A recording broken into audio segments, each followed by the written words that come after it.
Bonjour à toutes et à tous et bienvenue sur la chaîne YouTube d'Educatif.fr. Alors je vous remercie de vous abonner si vous voulez accéder à toutes nos vidéos YouTube et pouvoir mettre un petit peu des likes dans les commentaires. Vous pouvez aussi retrouver toutes nos vidéos sur le site internet Educatif.fr. Le lien il est dans la description, donc allez faire un tour sur le site pour accéder à toutes nos vidéos. A tout de suite juste après l'intro.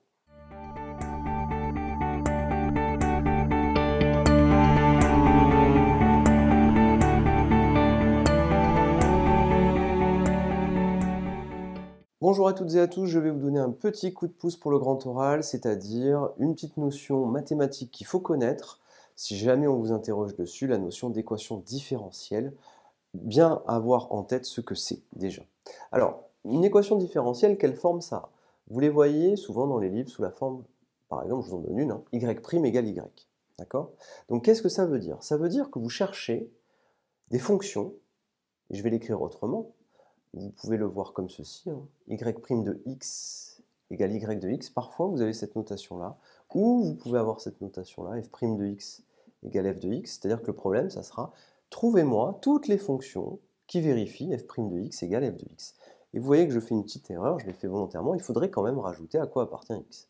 Et ça, c'est quand même très important. Donc ici, j'ai choisi de dire x appartient à R, mais dans un autre problème, vous pouvez avoir ici un autre ensemble.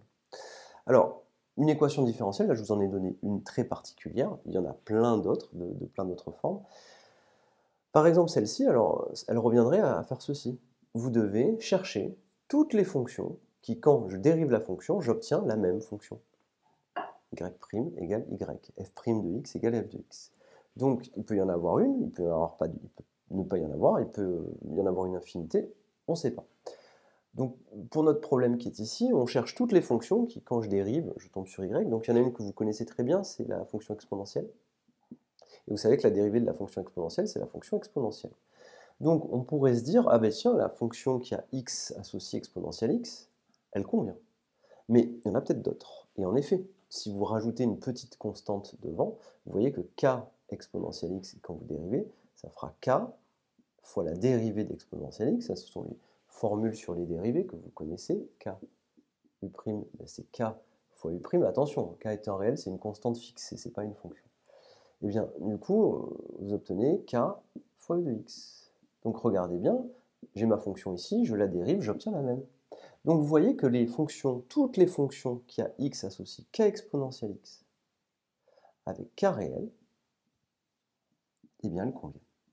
Il y a même, quand k vaut 0, ça marche. Regardez, la dérivée de 0, c'est 0, ça marche aussi. Si je prends 2 fois e de x, regardez, 2 fois e de x, la dérivée de 2e de x, eh bien c'est 2 fois la dérivée de e de x, et c'est 2 fois e de x. Et ça marche aussi. Donc vous voyez que les solutions, l'ensemble des solutions d'une équation différentielle, eh bien c'est la donnée de quoi? Alors on peut l'écrire comme ceci, l'ensemble des solutions. Ce sont toutes les fonctions qui a x associent k e de x, telles que k appartient à R. Donc vous voyez qu'il y a une infinité de solutions, mais il faut aussi préciser à quel ensemble appartient x. Parce que si vous changez d'ensemble, vous changez de solution. Donc dans notre exercice ici, c'est x appartient à R. Voilà l'ensemble de toutes les solutions de cette équation différentielle. Alors, vous voyez que ça nous donne plein de fonctions. Donc vous voyez, toutes les fonctions yx de la forme k fois e de x conviennent, c'est-à-dire pour k égale 0, k égale 1, k égale 2, k égale moins 3, ce qu'on veut. Mais on pourrait, dans un autre problème, et donc je vais effacer, vous parler de ce qu'on appelle des conditions initiales. Donc regardez, si jamais on vous demandait, mais regardez, maintenant j'ai un nouveau problème que je vous pose qui est celui-ci. Donc je cherche toutes les fonctions qui, quand je dérive la fonction, j'obtiens la même, mais je rajoute une condition. Je voudrais que quand x vaut 0, eh bien ça fasse 1. Et vous voyez bien que si je prends yx égale 2 fois exponentielle x, y de 0, je calcule, ça fait 2 fois exponentielle de 0 ça fait 1, y de 0 ici ça fait 2. Donc vous voyez bien que cette fonction-là, elle ne répond pas à ce problème-là quand je rajoute y de 0 égale 1. Là c'est un nouveau problème, d'accord, que je rajoute. Alors pour la culture, ça s'appelle un problème de Cauchy.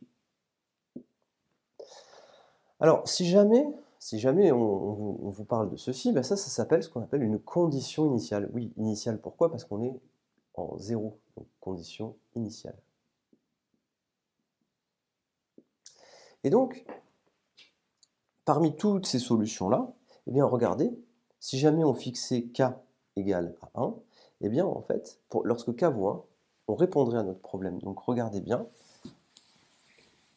Nous, on a vu toutes les solutions de ce problème-là. Elles étaient de la forme y de x égale k fois e de x.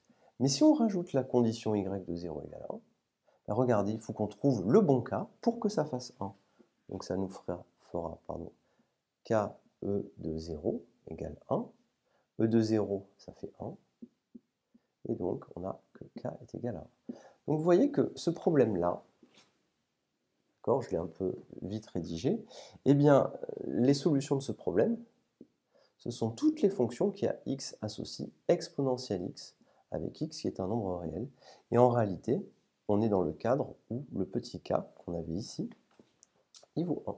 Donc, équation différentielle, on peut voir deux types de problèmes, mais vous avez ici la première équation différentielle qu'on a voulu résoudre, y' égale y. On n'a pas mis de condition initiale.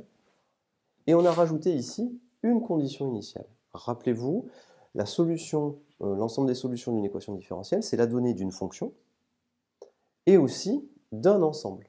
D'accord? Et ici, c'est un exemple dans lequel vous avez une infinité de solutions, toutes les solutions de la forme k fois e de x. Il y a autant de solutions qu'il y a de valeurs de k. Par contre, pour ce problème-là, quand on rajoute la solution initiale, la condition initiale, on n'a qu'une seule et unique solution qui est x qui associe exponentielle x avec x réel. D'accord? N'oubliez pas ça.